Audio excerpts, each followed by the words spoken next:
നുഴഞ്ഞുകയറ്റക്കാരെ സംരക്ഷിക്കുകയും രാഷ്ട്രീയ ലാഭത്തിനു വേണ്ടി കല്ലുവെച്ച നുണകൾ പറഞ്ഞ് ജനങ്ങളെ തെറ്റിദ്ധരിപ്പിക്കുകയും ചെയ്യുന്ന രണ്ട് പാർട്ടിയാണ് കോൺഗ്രസും RJDയും.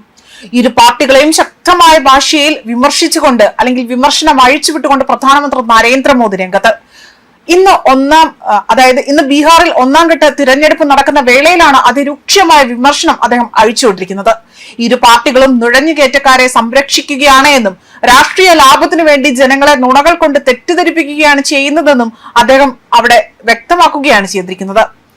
അതേപോലെ തന്നെ രാജ്യത്തിന്റെ താല്പര്യം സംരക്ഷിക്കുന്നതിനേക്കാൾ നുഴഞ്ഞുകയറ്റക്കാരെ സംരക്ഷിക്കാനാണ് പ്രതിപക്ഷ പാർട്ടികൾ കൂടുതൽ ശ്രദ്ധ കേന്ദ്രീകരിക്കുന്നതെന്നും അദ്ദേഹം ആരോപിച്ചു.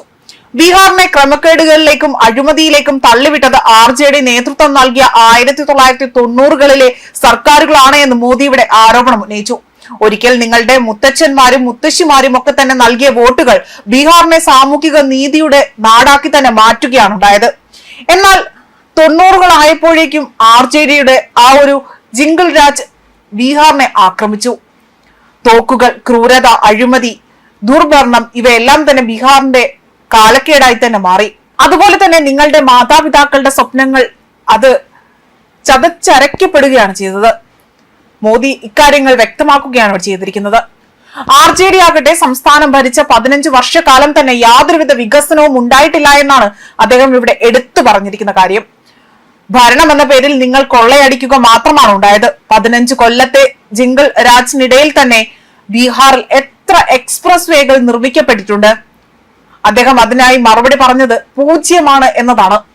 243 അംഗങ്ങൾ ബീഹാർ നിയമസഭയിലേക്ക് അവിടെ 2 ഘട്ടമായിട്ടാണ് പോളിംഗ് നടക്കുന്നത്. അതേസമയം ആദ്യഘട്ടം ഇന്നും, രണ്ടാം ഘട്ടം 11-ാം തീയതിയുമാണ് നടക്കുന്നത്. ഇതിനിടയിലാണ് പ്രധാനമന്ത്രി നരേന്ദ്രമോദി ശക്തമായ ഭാഷയിൽ തന്നെ ആഞ്ഞടിച്ചുകൊണ്ട് രംഗത്ത് വരുന്നത്. നവംബർ 14-നാണ് വോട്ടെണ്ണൽ. ബീഹാർ നിയമസഭാ തെരഞ്ഞെടുപ്പിന്റെ ആദ്യഘട്ട വോട്ടെടുപ്പ് സമാധാനപരമായി തന്നെയാണ് പുരോഗമിക്കുന്നത് എന്നതാണ് റിപ്പോർട്ടുകൾ സൂചിപ്പിക്കുന്നത്. ഉച്ചയ്ക്ക് 1 മണി വരെ തന്നെ 42.31% പോളിംഗ് ആണ് രേഖപ്പെടുത്തിയത്. 18 ജില്ലകളിലായി തന്നെ 121 മണ്ഡലങ്ങളിലാണ് വോട്ടെടുപ്പ് നടക്കുന്നത്. JDU പ്രസിഡന്റും ബീഹാർ മുഖ്യമന്ത്രിയുമായ നിതീഷ് കുമാർ, BJP നേതാവും ഉപമുഖ്യമന്ത്രിയുമായ സാമ്രാജ് ചൌധരി, BJP നേതാവും കേന്ദ്ര ആഭ്യന്തര സഹമന്ത്രിയുമായ നിത്യാനന്ദ് റായ്, ലോക് ശക്തി പാർട്ടി മേധാവി കൂടിയായ ചിരാഗ് പാസ്വാൻ, മറ്റ് മേധാവികൾ എല്ലാവരും തന്നെ അവിടെ എത്തുകയും ആദ്യ നിരയിൽ തന്നെ ഈ പ്രമുഖ നേതാക്കൾ എല്ലാവരും തന്നെ വോട്ട് ചെയ്യുകയും ചെയ്തതായും റിപ്പോർട്ടുകൾ പുറത്തു വന്നിട്ടുണ്ട്. ന്യൂസ് ഡെസ്ക് കർമ്മ ന്യൂസ്.